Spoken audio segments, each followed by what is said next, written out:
ما النيت راه ما تشربوش ليلا وعشرة شربنا منه حنا. جديد دير راه تشربو ولا تموت.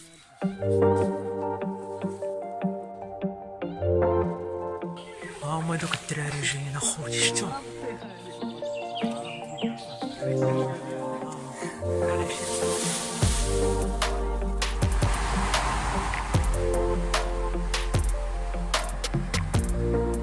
كاملين اخوتي واقيلا ديال العسكر لا تيدوز نصور عليكم.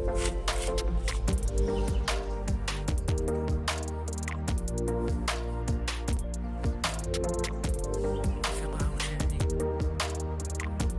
كملوا لي بوش.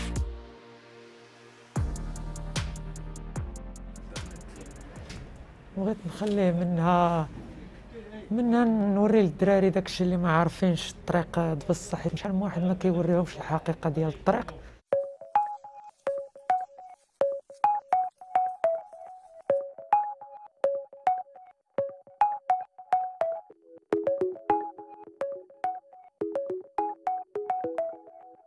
هاد الناس هادو جاو اليوم باش يسولوني علاش كندير هاد الفلوغات هادو، لان السبب الواحد اللي ما عارفينوش الناس كاملين هنايا في الاذاعه ديال بويا فلوغ، القناه ديال بويا فلوغ، هو علاش انا كندير فيديوهات فلوغ وعلاش فكرت ندير هاد المساله هادي.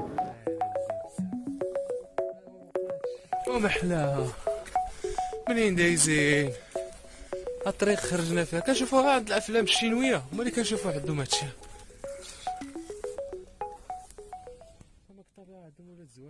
جاتني الفكره باش ندير، لانه ما كنتش كنتواصل مع مالين الدار وكانوا خايفين بزاف من هذيك الطريق.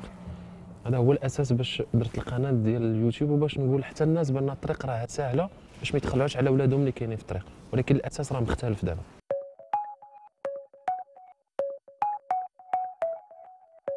هذا يشجع الاخرين على المغادره، هذا من طبيعه الحال. لم ادرك هذا المساله. العلبة اللي وريتكم دابا ديال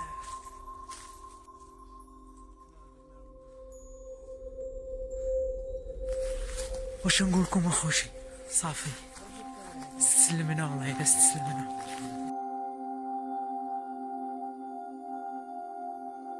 السلام عليكم خوتي، كي راكم؟ مزيان؟ مرحبا بكم في فلوق جديد. كرواتيا راكم عارفين كيتعداو على بنادم وكيتعداو على الحراقه، من الاحسن بنادم يبعد عليها.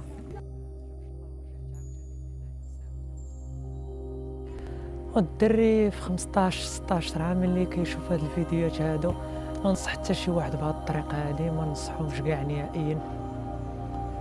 لا فيها بزاف ديال المعاناه وماشي كيف ما كيصحاب له.